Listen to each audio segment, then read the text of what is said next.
నమస్కారం భవానీ రెడ్డి గారు. నమస్తే. హలో నమస్తే. నమస్తే మేడం, నేను ప్రధానంగా కాంగ్రెస్ పార్టీ గవర్నమెంట్ ఏర్పాటైనాక ప్రధానంగా 2 అంశాల మీద మాట్లాడదాం అనుకుంటున్నాను. ఒకటి రైతు బంధు గురించి, 2 మహిళలకు ఆర్టీసీలో ఉచిత ప్రయాణం గురించి. సో రైతు బంధు గురించి మాట్లాడితే రేవంత్ రెడ్డి గారు ఫస్ట్ గవర్నమెంట్ ఫామ్ అయినాక లైక్ డిసెంబర్ లోనే రైతు బంధు చేస్తున్నారు. డేట్ ఎగ్జాక్ట్లీ గుర్తులేవు, కానీ ఫస్ట్ డిసెంబర్ లో రైతు బంధు చేస్తా అన్నాడు. ఆ తర్వాతకి జనవరి అన్నారు, ఆ తర్వాత ఫిబ్రవరి అన్నారు, ఇప్పుడు మార్చి వచ్చింది. సో రైతు బంధు ఎప్పుడు వేస్తారు? ఎందుకంటే గతంలో కేసీఆర్ గా ఇప్పుడు భూస్వాములకి రైతు బంధు వేయడం ఎవ్వరు సపోర్ట్ చేయరు. కాకపోతే కేసీఆర్ గారు రైతు బంధు ప్రోగ్రామ్ మొదలు పెట్టింది. సో రేవంత్ రెడ్డి గారు వచ్చి రైతు బంధుని 10 నుంచి 15,000 చేస్తా అని చెప్పింది. సో చాలా మంది రైతులు, లైక్ మాది కూడా వ్యవసాయ కుటుంబమే, మా చుట్టాలందరూ వ్యవసాయం చేస్తారు, మా మిత్రులు. సో వాళ్ళందరూ ఇలా కేసీఆర్ డబ్బులు ఇస్తాడు అని అనుకున్నారు. సో కేసీఆర్ పోయిండు, రేవంత్ రెడ్డి వచ్చిండు, రేవంత్ రెడ్డి డబ్బులు ఇస్తాడు అనుకున్నారు. సో రేవంత్ రెడ్డి డబ్బులు ఇస్తాడు అని చెప్పి ఎదురు చూస్తున్నారు. ఇప్పుడు సడన్ గా డబ్బులు వేయకపోతే రైతులు ఎక్కడి నుంచి తెచ్చి వ్యవసాయానికి పెట్టుబడి పెట్టాలి. ఆర్టీసీలో మహిళలకి ఉచిత బస్. సారీ, సెకండ్ క్వశ్చన్ అడగండి. ఓకే, మీరు అడుగుతున్నారు, ప్లీజ్ కంటిన్యూ. అడుగుతున్నా. ఓకే, సో ఆర్టీసీలో మహిళలకి ఉచిత బస్సు అని చెప్పేసి అంటున్నారు. సో దాని వల్ల గవర్నమెంట్ కి ప్రతి నెల 200 కోట్లు లాస్ అవుతున్నది. సో ఆల్రెడీ ఆర్టీసీ లాస్ లో ఉన్నది. ఇప్పుడు ఆర్టీసీ ఆల్రెడీ లాస్ లో ఉన్నది. గతంలో కేసీఆర్ లాస్ ని పూడ్చడానికి అది చేస్తున్నాం ఇది చేస్తున్నాం అన్నారు. సజ్జనార్ గారిని ఆర్టీసీ ఎండీగా చేస్తున్నారు. సో చాలా ప్రోగ్రామ్స్ పెట్టి చేద్దాం అనుకుంటున్నారు. సో ఇప్పుడు సడన్గా మహిళలకు ఉచిత ప్రయాణం అంటే, ఇప్పుడు సరే పేదవాళ్ళకు ఉచిత సహాయము, లేకుంటే మినిమం డబ్బులు లేని వాళ్ళకి, స్టూడెంట్స్ కి ఉచిత ప్రయాణం అంటే ఓకే. నేను మీ అనుమానాలను నేను నివృత్తి చేస్తాను, ఉండండి. రైతు బంధు అసలే వేయలేదు అనడం చాలా తప్పండి. 3 ఎకరాల వరకు ఆల్రెడీ వేసి ఉన్నాము.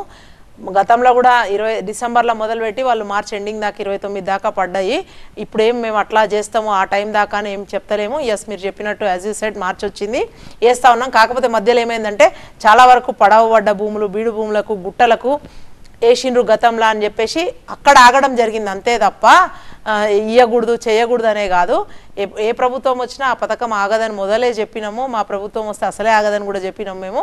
సో దానికి కట్టుబడి ఉన్నాము, ఆ దిశగా మేము చేస్తూ ఉన్నాము. ఇకపోతే రెండోది, మహిళల గురించి మీరు మాట్లాడడం కొంచెం బాధాకరం అనిపించింది అన్న నాకు. అంటే నేను యాజ్ పర్సనల్గా నేను ఒక రైతు బిడ్డను, ఒక గ్రామం నుంచి ఒక పట్టణం నుంచి నగరానికి వచ్చి చదువుకున్న బిడ్డను నేను కూడా. అంటే అప్పుడు 18 రూపాయలు 20 రూపాయలు ఉంటుండే మా ఊరు నుంచి హైదరాబాద్ రావడానికి. ఆ టైంలో అవి లేక కూడా 2 రోజులు ప్రయాణాన్ని వాయిదా వేసుకున్న రోజులు ఉన్నాయి. అంటే మహిళా సాధికారత దిశగా మేము పోతున్నప్పుడు ఎవరైనా సరే మాట్లాడినప్పుడు మహిళను ఆర్థికంగా కూడా బలోపేతం చేయాల్సిన అవసరం ఉంటుంది. అంటే ఎప్పటికైనా సరే మేము అక్కడే ఆగిపోవాలా? కాదు కదా. సో మీకున్న ఫెసిలిటీస్ ఎప్పటికీ కూడా అంతే. మనం ఎంత మాట్లాడుకున్నా సరే కొన్ని ఏరియాస్లో ఇద్దరు ఉండేసరికి ఫ్యామిలీలో అబ్బాయిని చదివిద్దాం, అమ్మాయిని ఆపుదాము, ఖర్చులు తట్టుకోలేక అనే పరిస్థితుల దాదాపు 70 నుంచి 80% ఇంకా ఉన్నాం. సో అభివృద్ధి చెందిన దేశాల, మీ దేశంలో మీరుండే కెనడాలో ఏమో నాకు తెలియదు, కానీ ఆస్ట్రేలియాలో అయితే ఫ్రీ ట్రాన్స్పోర్ట్ అంటే వైద్యము విద్యతో పాటు రవాణా కూడా గవర్నమెంట్ విధిగా మహిళలకే కాదు మహిళలతో పాటు పురుషులకు కూడా ఇస్తుంది. మనం ఇస్తే ఎందుకు, అందుట్లో మహిళలకు ఇస్తే మీకెందుకు అంత బాధ అవుతుంది నాకు అర్థమవుతుంది. ఎస్, లాస్ కావచ్చు, అయినప్పటికీ కూడా కొన్ని ఇవ్వాల్సినప్పుడు ఇవ్వాలి. వైద్యం ద్వారా ఇప్పుడు లాస్ అవుతలేరా? ఉచిత విద్య ఇస్తే లాస్ కదా, మరి అందరినీ రిక్రూట్ చేసి ఆ జీతాలన్నీ కూడా గవర్నమెంట్ ఖజానా నుంచి పోతలేవా? సో అది కూడా ఒకటి లాస్గా ఎందుకు అనుకుంటారు? అది మనకు గవర్నమెంట్ ఇస్తున్న ఒక వెసులుబాటును ఎందుకు అనుకోవద్దు? దాన్ని ఉపయోగించుకొని ఇవాళ పిల్లలందరూ కూడా అమ్మాయిలు చక్కగా కాలేజీలకు కానీ ఉద్యోగాలు చేసే ప్లేస్లకు కానీ పోతూ ఉన్నారు. నడిచిపోయే బాధ తప్పింది, రోడ్డు మీద పొల్యూషన్ తప్పింది. తర్వాత పురుషులు కూడా ఆక్యుపెన్సీ రేషియో పెరిగింది ఆర్టీసీకి. పురుషులు కూడా సరే ఏం పోతాంలే, మా మహిళల్లో పోతున్నప్పుడు ఒక టికెట్ పే చేస్తే ఒక టికెట్ ఫ్రీ కదా అనే ఆలోచనతో వాళ్ళు కూడా పోతూ ఉన్నారు. ఇలా 60% ఉన్నది 100% పోయింది ఓఆర్.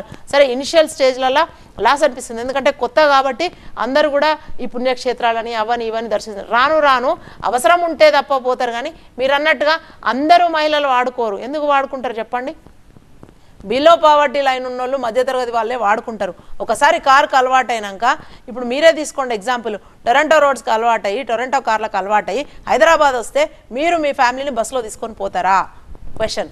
సో అట్లా ఎప్పుడు కూడా అనుకోవద్దన్నా అందుట్లో నేను చెప్పింది కొంచెం ఏమైనా మీకు హార్ష్గా అనిపించవచ్చు, బట్ ఇంకొకసారి మాత్రం వేరే క్వశ్చన్స్ అడగండి. కానీ మా మహిళల విషయానికి వచ్చే వరకు అందరికీ కూడా, మీకే కాదు వ్యూవర్స్కి అందరికీ కూడా చెప్తున్నాము, please from all the women తరఫు నుంచి నేను రిక్వెస్ట్ చేస్తూ ఉన్నాను, ఇంకొకటిసారి ఈ ఫ్రీ రవాణా గురించి మర్చిపోండి, దీన్ని అస్సలు క్వశ్చన్ చేయకండి.